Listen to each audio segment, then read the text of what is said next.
7h02, estamos no espaço do É da Coisa, comandado pelo Reinaldo Azevedo. O Reinaldo volta segunda-feira às 6h.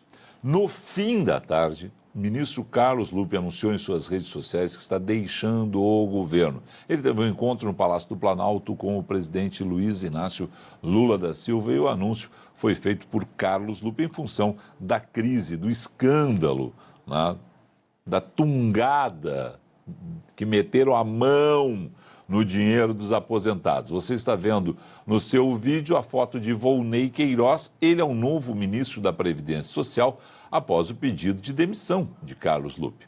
Volney exerceu o cargo de líder da bancada do PDT na Câmara dos Deputados, atuou na pandemia junto com outras lideranças partidárias para criar e aprovar medidas que socorressem a população em meio à crise sanitária, econômica e política. Nos últimos 2 anos foi líder da oposição. Nos últimos 2 anos do governo Bolsonaro, ele foi o líder da oposição. E após as eleições de 2022, Volney Queiroz se somou à base aliada do governo de Luiz Inácio Lula da Silva, indo para a Secretaria Executiva do Ministério da Previdência Social. A exoneração de Carlos Lupe e a nomeação dele serão publicadas ainda hoje em edição extra do Diário Oficial da União. Vamos ampliar aí o nosso leque de convidados para comentar o que está acontecendo em termos de Brasília. Conosco, cientista político, economista, Rafael Cortes, né? Rafael da Tendências, que, vamos lá, Rafael, vamos analisar onde vai parar tudo isso, porque envolve, de um lado, aposentados, uma base muito forte do Partido dos Trabalhadores, no momento que o presidente Lula está com a popularidade em baixa, acontece uma crise como essa. O que dá para analisar nesse momento, envolvendo todas essas situações, a demissão de um ministro da Previdência em meio a um escândalo que pode aí atingir a casa dos 6 bilhões de reais? Boa noite. Boa noite, Felipe, e todo mundo que está ouvindo a Band News. É mais um problema para o governo nesse 2025 que começou bastante complicado, né, Felipe? O governo e as lideranças governistas na transição de ano falavam que 2025 seria o ano da colheita, né? Que o governo colheria, em termos de popularidade, os esforços da primeira metade do mandato. O que a gente tem assistido, na verdade, é o contrário, o governo com muita dificuldade para colocar uma pauta mais positiva no debate público e agora mais uma onda que tinha o potencial, e na verdade ainda tem o potencial, mesmo com a troca, de machucar a popularidade do governo, porque trata de um tema concreto na vida do brasileiro e da brasileira, sobretudo dos grupos mais vulneráveis, grupos esses que historicamente estavam ligados ao governo, votavam de forma com o governo e, portanto, o dano eleitoral da continuidade dessa onda negativa pode ser bastante significativo. O governo tenta se antecipar com essa troca. Rafael, a questão nesse momento do PDT, para você, vou usar o termo, a simples troca, né, de Carlos Lupe por Volney garante tranquilidade na base. O PDT tem muita gente hoje que está descontente com o governo Lula, preocupado, os políticos, com os seus mandatos. Eles se renovam o mandato ano que vem, né? Esse nível de fidelidade, porque o governo não consegue uma fidelidade de todos os partidos que integram a esplanada do Ministério, na Câmara e no Senado. Como é que você vê esse arranjo que está acontecendo agora em termos de Congresso da base, que não garante os votos necessários para o presidente aprovar nada no Congresso nesse momento? E a tendência é que continue assim, mesmo com a troca, né, uma troca conservadora, no sentido de não alterar a correlação de forças dentro da equipe ministerial. Então, o PDT continua com a pasta, não teve um rearranjo político a partir dessa agenda negativa, o que sugere que, na verdade, foi uma troca mais para lidar com esse barulho político e negativo do governo, né? Você perguntava até onde essa crise pode ir, ela pode ainda ganhar alguns novos capítulos nesse enredo, dada a possibilidade que o Congresso sinaliza de criar, eventualmente, uma comissão parlamentar de inquérito para investigar fraudes no INSS. Eu acho que, da minha leitura, essa troca teve dois motivos, né? O primeiro, a opinião pública, dar algum sinal para a opinião pública, e o segundo, tentar estancar esse movimento da oposição, que encerra a semana com assinaturas rumo a uma CPI e que provavelmente vai deixar o ambiente em Brasília bastante tenso. Então o governo tenta minimizar, mas na verdade suas armas são muito limitadas, justamente pela baixa popularidade do presidente Lula nesse momento. Então é um mecanismo que se autoalimenta. Baixa popularidade era com a base, problema com a base reforça a popularidade, e aí o governo com dificuldade de ter ventos mais tranquilos no momento em que ele prepara o projeto de reeleição do presidente Lula. Está muito longe ainda no tempo, mas tanto o governo quanto a oposição já olham pensando na disputa eleitoral do ano que vem. Rafael, nessa questão toda, Hugo Mota conseguiu até agora segurar um interesse da oposição, que é a lei da anistia. Agora são dois interesses da oposição. Ele teve muito voto da oposição. A oposição elegeu ele com compromissos, que ele está segurando essa questão da lei da anistia, que sempre está se debatendo. Ele consegue segurar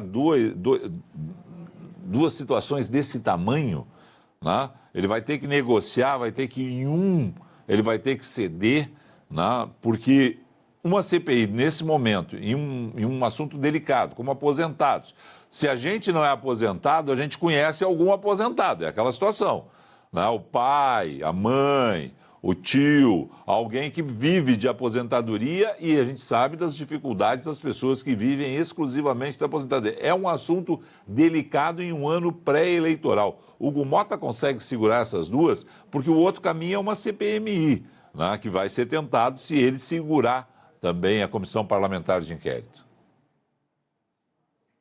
Sozinho não consegue, seguramente não.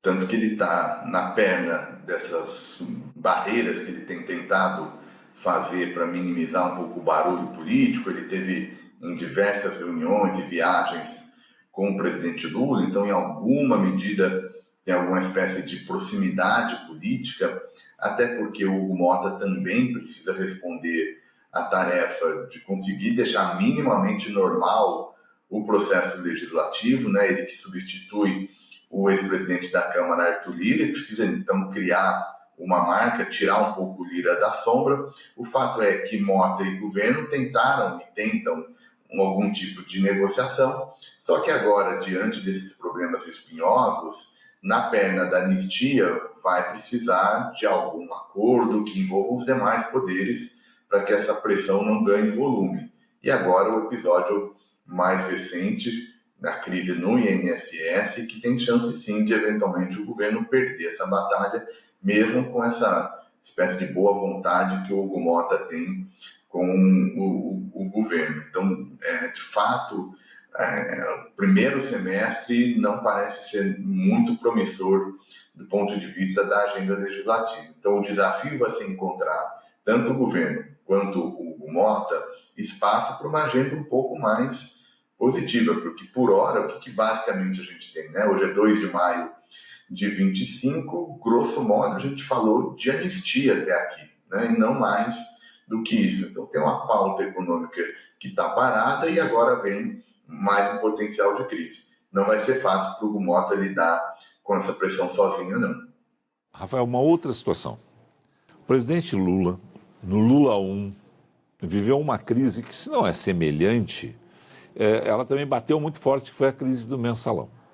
A oposição não forçou a barra de CPMI naquele momento, porque se dizia lá atrás, e era o termo usado, que era para levar Lula sangrando para vencer Lula nas urnas, né, no ano seguinte.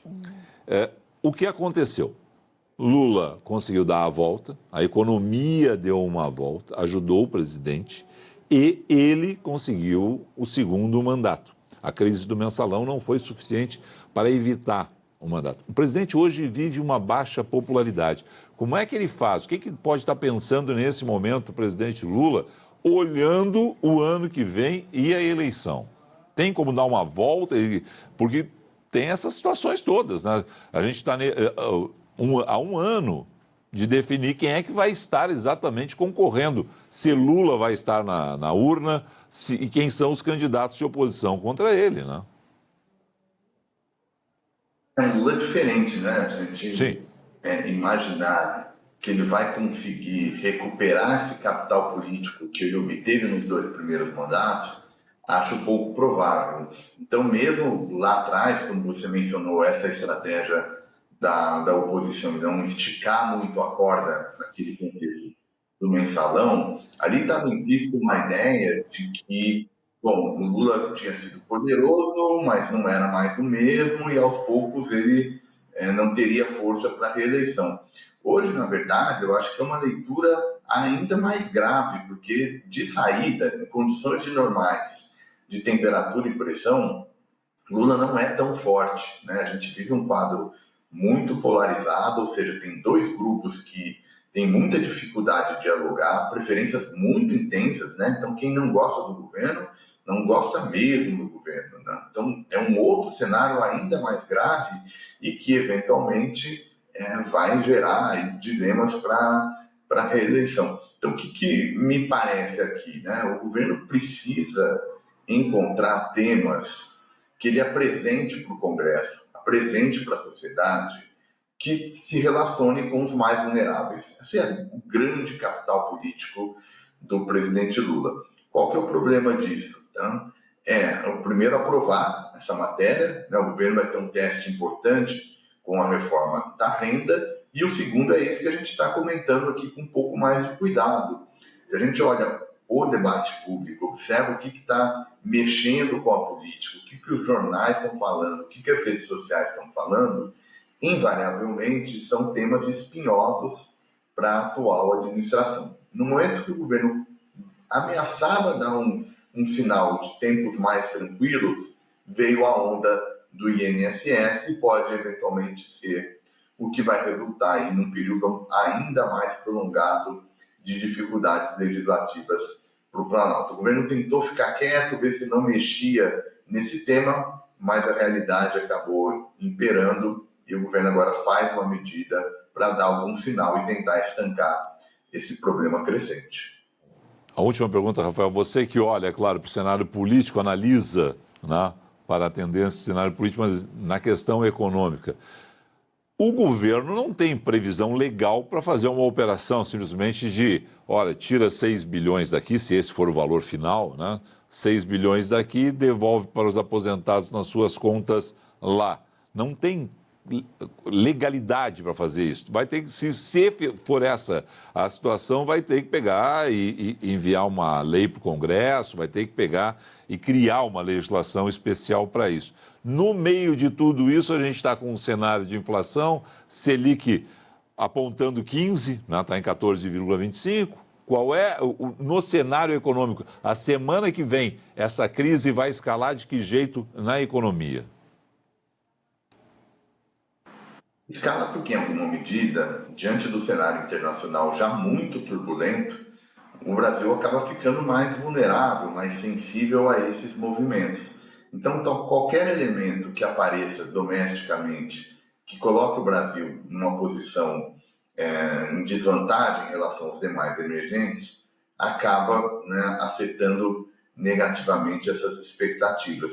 Você mencionou bem, Felipe, o governo agora vai ter que arrumar a institucionalidade de como fazer a devolução, né, desses valores que os aposentados não tiveram direito, né, ou que sofreram fraudes. Né? Tem uma interpretação de que o governo eventualmente poderia usar isso como crédito extraordinário, e aí crédito extraordinário é previsto na Constituição, mas sempre tem um problema, porque tem uma outra parte que vai dizer, olha, não, que não é o caso. Enfim, então vai ter uma reunião do jurídico, muito provavelmente, para encontrar uma saída, porque o governo não pode ficar com as mãos cruzadas diante da magnitude do que nós estamos tratando, né? Não é pouca coisa, nós estamos falando que o governo está rompendo um contrato com os aposentados quando ele não garantiu a política pública, né? No caso, a política de aposentadoria. Então é muito sério o que nós estamos falando. E, sobretudo, dado a preocupação do governo com a questão eleitoral, o tema fica ainda mais sensível. Então, sim, política vai se mexendo, vai gerando mais barulho, a economia também acaba sentindo e pode reforçar aí um quadro um pouco mais difícil. A gente até vinha de um momento um pouco mais de calmaria, mas é isso, fica muito sensível ainda, porque tem um mundo muito agitado e tem cena doméstica também trazendo problemas aí para o governo. Perfeito. Rafael Cortes, muito obrigado por colaborar mais uma vez com a Band News TV. Até a próxima. Eu que agradeço, Felipe, desejo uma boa noite para você e todo mundo que está ouvindo a Band News. Bom, conosco a partir de agora o deputado responsável, né, pela obtenção das assinaturas necessárias para abrir uma CPI com a finalidade de apurar as irregularidades e responsabilidades do governo no caso envolvendo aí esse roubo, né, esse desvio de dinheiro dos aposentados do INSS. Conosco por telefone, Coronel Crisóstomo, ele é deputado do Partido Liberal. Coronel Crisóstomo, boa noite, obrigado por conversar com Band News TV. Boa noite, Felipe Martins. Meus cumprimentos a todos os ouvintes, a todos os telespectadores da Band News. Eu estou inteiro dispor e muito tranquilo para responder sobre a criação, que já não é mais criação, agora nós estamos só aguardando a instalação. Vocês aguardam a instalação. No momento que vocês